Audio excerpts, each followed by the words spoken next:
Ils n'ont pas raison. Ils ont fait le pire des choses. Une rébellion qui a décimé la Côte d'Ivoire. Et c'est vous qui avez des leçons à nous donner. Vous n'êtes pas fatigués. Gouvernez pour que nous tous on puisse en profiter. Quand on gouverne, c'est pour que le peuple profite. On se tait parce qu'on respecte notre chef. Sinon, on n'a pas peur de craquer. On se tait parce que le chef est arrivé. Et nous voulons voir ce qu'il a pensé depuis où il était, qu'il fasse asseoir cette nouvelle politique. Sinon, on n'a pas peur. Celui qui a découpé un être humain ne peut pas nous faire peur aujourd'hui. Ce n'est pas lui qui va nous donner des leçons. Celui qui a bu le sang des Ivoiriens ne peut pas nous donner des leçons. Est-ce que vous comprenez? Et c'est pourquoi nous sommes assis ici. Et puis nous parlons ici. Nous allons parler. Personne ne peut nous fermer la bouche. C'est le fusil là qui fait peur. C'est pas nous, on ne veut pas fusil. Mais Babou Laurent, il dit prenez la parole pour parler. Prenez la parole pour combattre. Nous combattons avec nos bouches. Et la parole. Donc, il n'en a pas de leçons à recevoir. Qu'il soit insisté par Congo. Insisté par Congo. Oh, vraiment. Le monde marche à l'envers.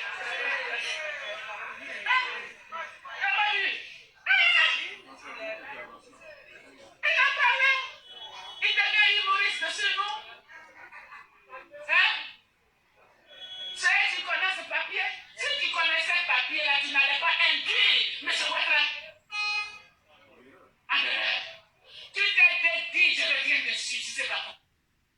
Voilà, bon, j'arrête là. Juste avant de parler, attendez que je cale ça. Voilà, c'est parfait. Bonjour à tous. Aujourd'hui, donc, nous sommes le 30 mars 2023. Voilà, je fais cette vidéo pour revenir sur l'actualité en Côte d'Ivoire, tout simplement. Et puis, je vous ai monté en intro, là, cette dame, femme politique du parti de M. Laurent Gbagbo, d'abord le FPI, et ensuite, maintenant, PPACI. De qui s'agit-il? De madame, elle s'appelle Marie-Odette Lorion. Elle est très connue là-bas en Côte d'Ivoire et notamment dans son parti.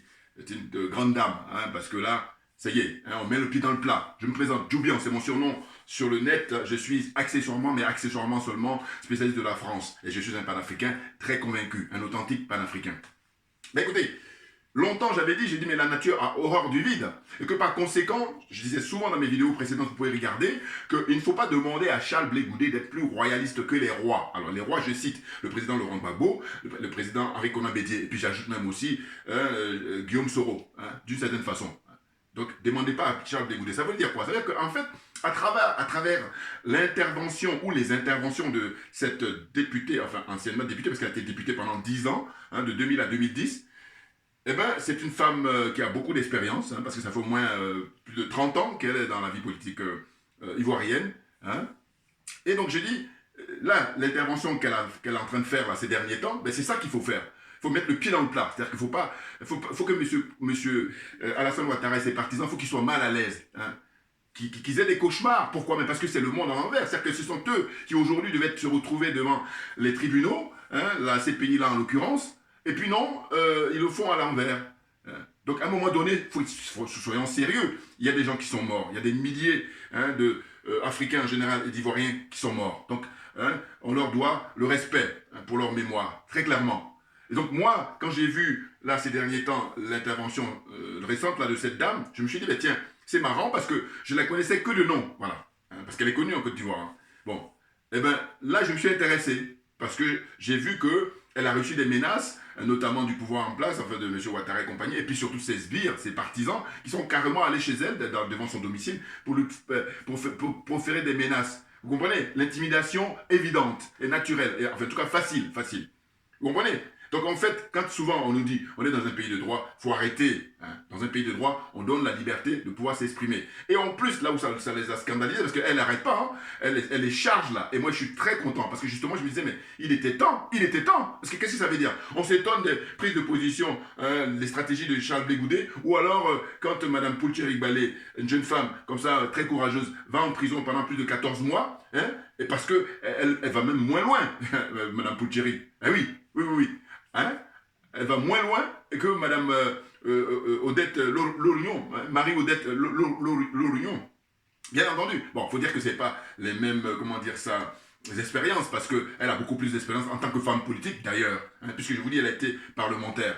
Bon, mais Mme, Poulcherik Balé, une jeune femme, qui, par contre, elle dit qu'elle représente la société civile. Donc, elle est une sorte de gardienne, comme ça, de la démocratie, hein, du vivre ensemble. Hein, parce que vérifier avec transparence la bonne gouvernance. Voilà, c'est de ça dont il s'agit. Donc, je dis que moi, très souvent, je disais, je défendais, et je continue à le défendre, j'ai dit, mais comprenez bien, c'est un jeu naturel, au sens où je dis, il se trouve qu'il y a des gens qui restent tranquilles, qui se cachent, qui se planquent même, et puis qui veulent que Charles Blé Goudet, il continue comment on appelle ça, le scénario qu'il a emmené à la CPI. C'est là où je m'inscris en faux. Je dis non. Je dis parce que très souvent ces gens-là sont planqués, et puis quand il y aura délivrance, ils vont venir là pour vouloir s'accaparer des portefeuilles, hein, des mandats et patati et patata, etc. C'est ça que je ne supporte pas, parce que je trouve que c'est profondément malhonnête. Donc, d'une certaine façon, je rends hommage à cette grande dame, hein, Madame Marie-Odette Lorignon, hein, et en plus, quand j'ai regardé un petit peu, parce que quand je vais faire des vidéos, je sais quand même, quand je connais déjà, j'ai pas besoin de regarder quoi que ce soit, mais quand je connais pas, donc je regarde un petit peu son parcours, et bien écoutez, c'est une dame qui a beaucoup joué, hein, pour, j'allais dire d'une certaine façon, l'émancipation de la jeune femme ivoirienne, hein, africaine en général, mais ivoirienne en particulier, depuis qu'elle fait de la politique en tout cas. Je vous dis, ça fait au moins 30 ans, un peu plus de 30 ans, et elle a réussi à implanter dans quelques villes et communes en Côte d'Ivoire. C'est pas rien. Son parti, elle l'a aidé. Par exemple, là où je trouve qu'il y a quand même une drôle de coïncidence, c'est que j'ai appris en lisant un peu son parcours que c'est elle qui a pu implanter le FPI, hein, anciennement parti du président Laurent Gbagbo, là-bas à Tékoubé. Tékoubé, c'est une commune, un quartier populaire. Moi, j'ai grandi là-bas, voilà. C'est pour ça que j'ai trouvé une drôle de coïncidence, et c'est assez intéressant. Ça, c'est la vie, ça, qui veut ça. Voilà. Et c'est intéressant. Donc, à Tékoubé, moi, c'est mes années d'enfance. Hein, voilà, très bien. À Tékoubé 1, hein, parce que vous savez, quand on dit à Tékoubé 2, ça, c'est William Civil. Voilà, bon, ceux qui sont ivoiriens, ils connaissent bien. Donc, vous voyez, c'est intéressant. Il était temps. Mais qu'est-ce que ça veut dire? Alors, elle a soulevé plusieurs questions, notamment dans une de ses interventions, là, dans ses prises de parole, hein, pour des petits meetings comme ça qu'elle organise. Ça s'est passé tantôt à Abidjan, ailleurs, un peu partout dans la Côte d'Ivoire. Elle dit, mais ce sont des mercenaires, ce ne sont pas des militaires de l'armée ivoirienne. Donc, il faut dire la vérité, rien que la vérité. Or là, comme on est les adeptes de l'OTAN, les adeptes de la France-Afrique, eh bien, eux, leur culture, c'est le mensonge. Sauf que le mensonge, je vais le dire aujourd'hui, et je vais même dire ça dans un titre de TikTok, c'est que le mensonge est artificiel. Je répète, le mensonge est artificiel. La vérité est naturelle. La vérité est naturelle, voilà. Parce que moi, je dis ma religion, c'est la vérité et la justice. Maintenant, pour aller dans l'esprit de la maths, c'est de dire la solidarité, il faut ajouter, naturellement. Vous comprenez? Donc, franchement, moi, là, je suis preneur. Et non pas des gens qui sont là en stand-by, en disant, voilà, M. Ouattara, il nous terrorise tous. Donc, hein, ça veut dire qu'elle, quand elle s'exprime maintenant, ça veut dire que ça fait longtemps qu'elle a rongé son frein. Hein? Alors, c'est une dame qui n'est pas aussi âgée que ça. Hein? Moi, j'ai 6 ans d'écart avec elle. Elle est de 59. Voilà, on est très vite. Voilà. Mais ce que je veux dire, c'est qu'au fond, on est dans la lignée de Mme Simone Gbagbo, qu'elle-même elle reconnaît, après avoir pris des leçons avec elle, en fait des cours en matière politique. Hein? Puisque ce n'est pas la même génération. Mme Gbagbo est un peu plus âgée, tout naturellement. Hein? Ou beaucoup plus âgée. Bon. Voilà, donc les choses sont claires, il faut maintenant que la peur change de camp définitivement. Maintenant, ce qui se passe, c'est quoi? C'est que comme d'habitude, elle a répondu aussi à Bakongo, hein, qui était un des, dignitaires de parti d'Alassane Ouattara, là, RDR, et puis maintenant RHDP et compagnie. Là. Voilà, il est très connu, je crois que si je ne me trompe pas, il serait maire de Marcory ou je ne sais pas quoi. Bon, en tout cas, c'est une personnalité importante en Côte d'Ivoire, et notamment dans le parti de M. Ouattara. Bon, eh bien, lui, qu'est-ce qu'il donne comme reprend? Enfin, il est scandalisé, et puis il apporte des critiques envers Mme Odette Lorignon, de dire que oui, il faut qu'elle fasse attention dans ses propos, patati et patata. Et qu'il a dénoncé le fait qu'elle ait dit que ce sont des mercenaires au lieu de dire que ce sont des militaires. Mais non, elle dit la vérité. Ce sont des mercenaires. Ce sont des gangsters. Et d'ailleurs, on a constaté, quand ils sont revenus, bizarrement, silence radio, c'est fini. Alors qu'on devrait, compte tenu du fait que M. Alassane Ouattara a couru partout, hein, il a été en France, il a été aux États-Unis, il n'y a pas un endroit où il n'est pas allé pour faire de manière à ce que les colonels au Mali libèrent ces zozos là. Voilà. Et ça a été fait. Mais les gens honnêtes, hein, et qui sont courageux et courageuses. Voilà. Mais il faut qu'il y ait plus de gens qui parlent comme ça, de dire la vérité aux gens. Parce que c'est comment dire, insulter l'intelligence, voilà, d'autrui, que de mentir. Puis en plus là, maintenant, on a l'heure d'Internet, on a l'heure des réseaux sociaux, donc ça va être beaucoup plus difficile, tout naturellement. Je dis voilà, c'est pour ça que je dis que ces gens-là vivent dans l'anachronisme, tout naturellement. C'est-à-dire qu'on est au XXIe siècle et leur pratique, M. Ouattara en l'occurrence, il n'est pas le seul, tous ceux qui ont la façon de fonctionner comme lui, eh bien, ils sont restés bloqués au XXe siècle, selon moi. Vous comprenez? Et bien entendu, franchement, ah non, j'apprécie énormément. Et de dire que dès lors qu'elle va commencer comme ça, ou elle a déjà commencé, puis elle continue dans cette lancée-là, eh bien vous allez voir que les gens vont être détendus. Pourquoi? Parce qu'ils vont comprendre qu'on vit dans le mensonge depuis que M. Ouattara est au pouvoir. Hein? Alors, il n'est pas le premier, parce que malheureusement, dans le jeu politique, il y a la démagogie. Bon, ça fait partie aussi. Mais cela dit, là où c'est embêtant, c'est que lui, il a mis la barre très, très haute. C'est ça qu'il faut dénoncer. Mais oui, c'est incroyable. Et de dire que finalement, le constat qu'on fait, c'est que M. Ouattara, figurez-vous qu'il a peur. Mais quand je dis peur, parce que la donne a changé. Là, je vais vous donner des arguments. Quand il lui prenait le pouvoir, il faut regarder qui est-ce qui était président au Burkina Faso. C'était Blaise Compaoré, qui a permis d'ailleurs qu'il s'assoie sur le trône, qu'il devienne président de la Côte d'Ivoire, avec un Guillaume Soro qui a aidé aussi pour former les rebelles là-bas. Hein. Voilà, je résume. Bon. Mais qui est-ce qui était au Mali? Mais il y avait aussi des gens qui étaient favorables à la France. Donc le contexte aujourd'hui est différent. Et c'est ainsi que je dis, quand Mme Lorion là s'exprime, eh bien, M. Ouattara, il a des sueurs froides tous les jours, très clairement, parce qu'il sait qu'il y a les colonels au Mali qui ont vraiment mis en place comment dire, la meilleure défense c'est l'attaque. Ils attaquent là, ils ont vraiment commencé les hostilités avec les soi-disant djihadistes, c'est des terroristes, c'est des gangsters, c'est des criminels. Et donc, ils se sont armés dans un premier temps, suffisamment armés, hein, des drones et tout ça, et puis des hélicos, et puis des avions de chasse, pour aller maintenant bombarder. Ils ont commencé là. Hein. Voilà, c'est très intéressant. Parce que, avant tout, de parler d'économie et tout ce que vous voulez, mais c'est la sécurité qui est la première des choses. Et ça, c'est du bon sens. Pas besoin d'aller faire l'école de l'ENA, ou bien de Polytechnique, ou bien de sciences politiques, je ne sais pas quoi. Hein, n'importe quoi. Les gens profondément malhonnêtes sont perturbés, assure-toi et puis prendre des cours. Voilà, c'est tout ce que j'ai à dire. Non, parce que là, ce qui vous manque, je crois que très souvent avec plein de diplômes que vous avez, c'est que vous êtes cupide. Un. Et puis deux, vous avez la corruption morale. Et ensuite, va suivre la corruption matérielle. Mais oui. Non, mais franchement. Donc je pense que là, M. Ouattara, en fait, au fil des jours, au fil des semaines, mais il sait que le pouvoir maintenant est en train de s'éloigner. Voilà. Et de même, à la limite, je pense qu'il doit être en négociation avec la France pour trouver refuge ici ou aux États-Unis. En tout cas, les choses sont claires. Parce que M. Gbagbo et, comment dire, tous ses partisans, ils ont décidé d'organiser une très grande fête. C'est ça qui les met dans tous leurs états. Hein.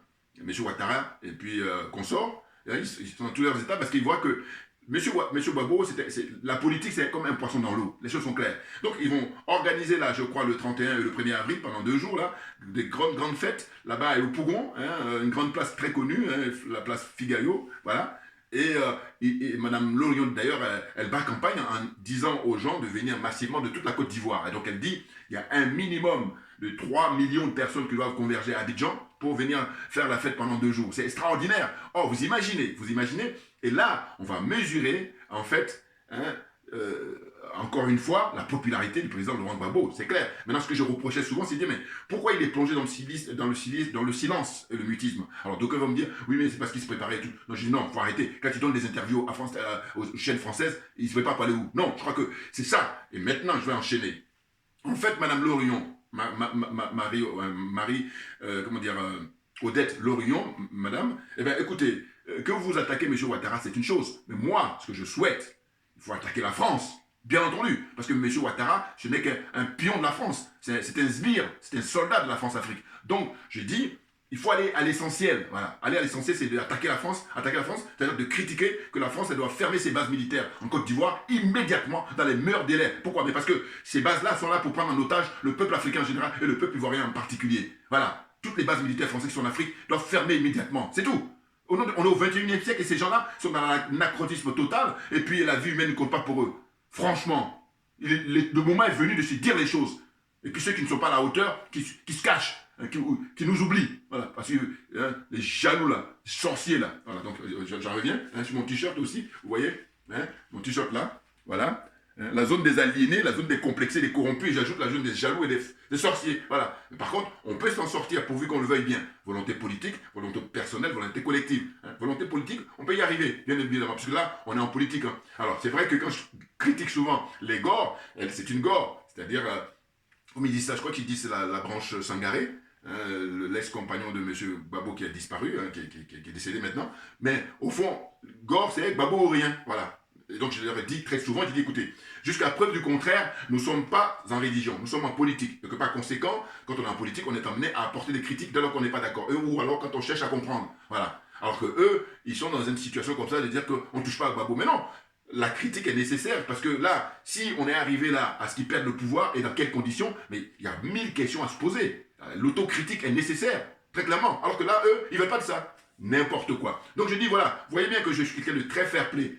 Et d'ailleurs, ceux qui ne sont pas malhonnêtes, ils vont voir que moi, le président Gbagbo, en réalité, je dis compte tenu de sa notoriété, compte tenu de son expérience, bon, d'aucuns vont dire oui, mais il est âgé, mais je comprends ça tout à fait. Mais quand je fais des préconisations, quand je fais des suggestions, quand je fais des propositions, je dis mais il n'a pas besoin de bouger, il reste dans son salon, il s'exprime simplement. Alors, donc je dis mais quand je dis ça, si tu es honnête, il n'y a rien à dire, pas de débat. Alors que si tu es malhonnête, tu vas chercher à tourner alors qu'il n'y a pas besoin de tourner. Et je dis j'ai pas le temps. Voilà, n'importe quoi. Il est assis dans son salon, il fait une déclaration en disant voilà, nous sommes au 21e siècle, nous n'avons plus besoin de l'impérialisme, nous n'avons plus besoin de la France-Afrique, nous n'avons plus besoin du colonialisme. C'est tout. Fin de mon interview ou de ma conférence de presse. C'est tout.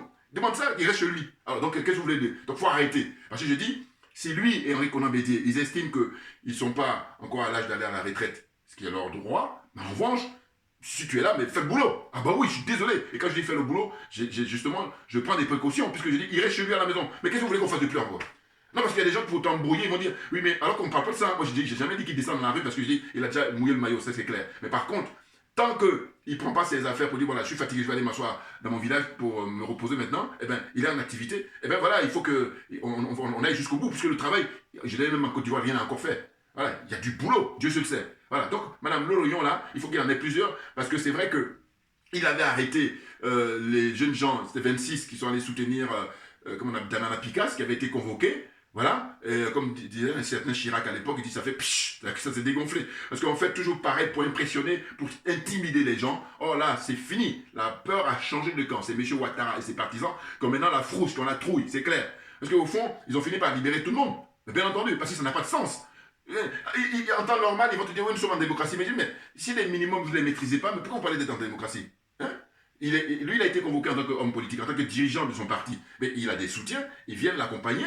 Ce qu'on peut leur dire seulement, il ne doit pas avoir accès peut-être à la salle parce qu'il n'y a pas de place. Ça se comprend. Mais de là à les arrêter, à les enfermer, à les détenir, mais c'est n'importe quoi. Mais enfin bon, on n'est pas surpris parce que je dis, le problème c'est que beaucoup de ces gens-là, ils viennent faire de la politique alors que c'est pas leur endroit. Enfin, c'est pas l'endroit où ils sont à l'aise. Donc ils font n'importe quoi évidemment. Ben oui. Parce que je vous dis, si on organise les élections de manière régulière, c'est-à-dire avec la transparence qui s'impose, eh bien, M. Laurent Gbagbo, aujourd'hui, en 2023, c'est lui qui va rafler la médaille. Parce qu'il avait déjà raflé même en 2010. Et comme la France, dans sa démarche impérialiste, dans sa démarche colonialiste, a imposé M. Ouattara, je la fais court là. Voilà. Donc tout le monde le sait maintenant. Voilà. Maintenant, on dit, bon, comment ça fait que les années passent? Et puis là, M. Charles Bégoudé, M. Laurent Gbagbo ont été jugés comme ça, ils ont été humiliés à un Mondiovision, là-bas à la CPI. Et après ces simulacres de procès là, d'ailleurs je reviendrai sur une autre vidéo par rapport à, comment on appelle ça, les accusations portées sur le président Vladimir Poutine. Oui, le mari des garçons, les dirigeants actuels dans le monde entier, c'est lui le boss, c'est lui le patron. Les autres sont des figurants, très clairement. Vous voyez, cet homme est un homme providentiel d'abord pour son peuple, et ensuite providentiel pour les peuples africains, les Africains qui veulent se libérer de l'impérialisme, du colonialisme et de la France-Afrique. Les choses sont claires pour moi. N'importe quoi. Bon, donc je disais qu'en fait, dans cette situation-là, eh ben, il faut avancer. Et on a les moyens d'avancer, on a suffisamment les moyens, et puis les conditions sont vraiment réunies. Et alors, il y a le frère là, je ne sais pas si tout le monde va se reconnaître. Quand il fait des interviews, je les suis, Et puis il dit, il est hors de question de porter le drapeau russe, machin et tout ça. Alors qu'il va souvent en Russie. Moi, j'ai jamais été en Russie, mais lui, il va même plus souvent. Bon, mais j'ai dit, mais écoute, s'il n'y avait pas la Russie, aujourd'hui, au XXIe siècle, qui c'est qui va libérer les Africains? Alors, il est évident que théoriquement, de manière théorique, on doit se libérer nous-mêmes. Ça, c'est théorique, ça. Dans la pratique, quel moyen tu as?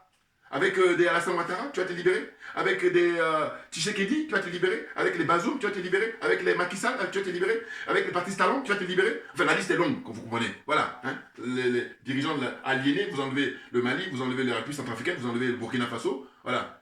Et tout le reste, c'est que des aliénés, c'est que des complices de la France-Afrique. Donc, avec eux, tu vas t'en sortir? Non, il faut arrêter. C'est pour ça que je dis, mais je ne comprends pas que je le suis dans les interviews, parce que j'ai beaucoup d'estime pour ce jeune frère, que je connais bien. Mais bon, chacun a son chemin, moi. Mais toujours je dis que moi, ce qui m'anime, c'est la vérité, rien que la vérité. Ah, ça, c'est clair. C'est ma religion, donc vous pensez bien. Vous pensez bien. Et la vérité, je vous ai dit tout à l'heure, que la vérité est naturelle. C'est le mensonge qui est artificiel. Voilà. Bouillard, là, c'est moi, mais ça vient de moi, là. Voilà.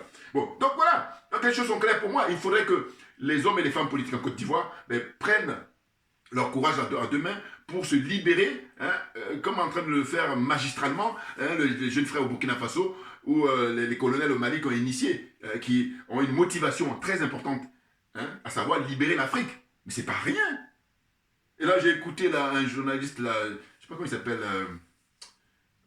il est sur les chaînes de, comment il s'appelle, Ali Diarasouba, là, des grandes gueules là, des médias ivoiriens, voilà. Et lui, dans l'actualité, on a annoncé que les capitaines au Burkina et les dirigeants du Burkina actuel ont fermé la chaîne française, je crois que c'est TV5 ou France 24, ils ont fermé.